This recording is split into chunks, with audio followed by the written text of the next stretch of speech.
നാണയാക്കിയും കെട്ടിയോൾ പാത്തുമ്മ താത്തയും നേരത്തെ എത്തിയിരുന്നു. വലൈക്കും അസ്സലാം വറഹ്മത്തുള്ളാഹി വബറകാതുഹു. അധികാരി സലാം അടക്കി. നാണയാക്ക മടമ്പ് തേഞ്ഞ നീല വെള്ളച്ചെരിപ്പ് ഊരി വെച്ച് മൂട്ടിയ വെള്ള കള്ളിത്തുണി മടക്ക് കുത്തഴിച്ച് തലയിക്കെട്ടഴിച്ച് നീല കുപ്പായത്തിന് മുകളിൽ തോളിലിട്ടപ്പോൾ നാണയാക്കയുടെ കൈ പിടിച്ച് അധികാരി കോലായിൽ കയറ്റിയിരുത്തി. പാത്തുമ്മ താത്ത വടക്ക് ഭാഗത്ത് കൂടി അകത്തേക്കു കയറി. പുസ്തകം എങ്ങനെയുണ്ട്?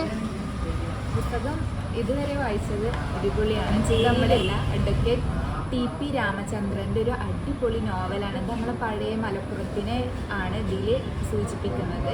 ഒരു നല്ല സ്റ്റോറിയാണ് കേട്ടോ. ഇത് നമുക്ക് ഇതിൽ ഓൾറെഡി ഇല്ലസ്ട്രേഷൻ ചെയ്തിട്ടുണ്ട് നമ്മുടെ ആർട്ടിസ്റ്റ് സഗീർ സാറിൻ്റെ കുറേ വർക്ക് ഇതിലുണ്ട്. ഇത് നമുക്ക് നമ്മുടെ ഈ ആർട്ടിസ്റ്റ് തന്നെ നമുക്ക് തന്നതാണ്. എല്ലാവർക്കും ഒന്ന് നമ്മുടെ ക്ലാസ്സിന് വേണ്ടിയിട്ട് വാങ്ങിച്ച് തന്നതാണ്. നോക്കാൻ കഴിഞ്ഞപ്പോൾ ഇതിൽ ഓരോ ക്യാരക്ടേഴ്സിനൊക്കെ നമ്മൾ വായിക്കുമ്പോൾ നമുക്ക് ഇൻസ്പിറേഷൻ ആവുന്നുണ്ട്. നമുക്ക് ഇല്ലസ്ട്രേഷൻ ചെയ്ത് നോക്കാൻ തോന്നുന്നുണ്ട്. അപ്പോൾ ഇത് ജസ്റ്റ് സ്റ്റാർട്ട് ചെയ്തിട്ടുള്ള വീഡിയോ.